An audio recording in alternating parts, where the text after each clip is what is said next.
Cheri Isgreen, a retired educator, is a mixed media artist of national acclaim. She is a member of the Colorado Watercolor Society and loves creating art in a variety of subjects, although flora and fauna are her favorite subjects.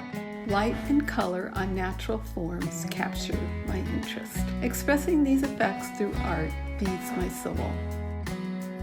Cheri is also known for her colorful acclaim art, as in the watercolor Out of the Shadows. And this painting, Little Dancer, which she's had imprinted on silk and cashmere scarves. One of her latest endeavors involves firing Raku tiles in her outdoor studio in Montrose, Colorado. I make the tiles from a groggy clay and shape each to about 6 inches square. I create texture and movement by impressing the wet tiles with natural or found objects. They are dried slowly under weight to keep them from warping. When they are completely dry, they are fired in a pit. I strive to get the temperature to around 1200 degrees Fahrenheit. Firing outdoors, we ensure there is a nearby water source. For a hot and slow burn, the bottom of the pit is lined with aged manure.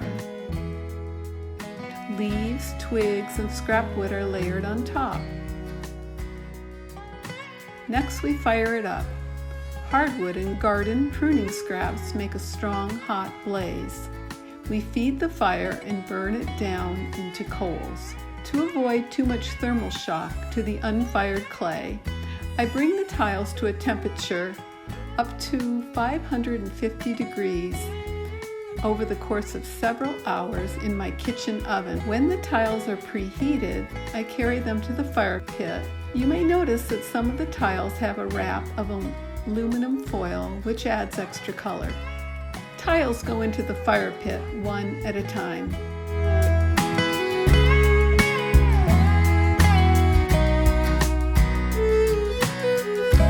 Fuel is added as needed to keep the fire hot, rebuilding it on top of the tiles. We want the temperature to get up to about 1200 degrees Fahrenheit.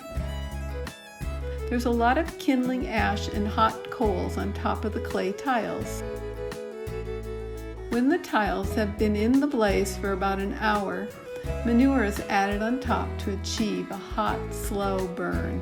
Then the pit is covered with dirt and sod and left to smolder, removing as much oxygen as possible. This is called a reduction firing and produces the beautiful dark colors from the smoke and carbon. We leave it to cool until the following day. I remove the layers of coal, ash, and smoking manure from the top of the pit, revealing fired tiles colored from wood, minerals, and smoke. After the tiles are cool, I can finish the pieces with a variety of mixed media and found objects. Before the firing, I impressed each piece with patterns into the wet clay. Now hard and fired, with interesting coloration from the smoke and minerals, I study each piece for suggestions on how it will be finished. I deepen colors with mineralized pigments, apply acrylic sealer, and comb through my stash of beads, gems, found objects, and ephemera.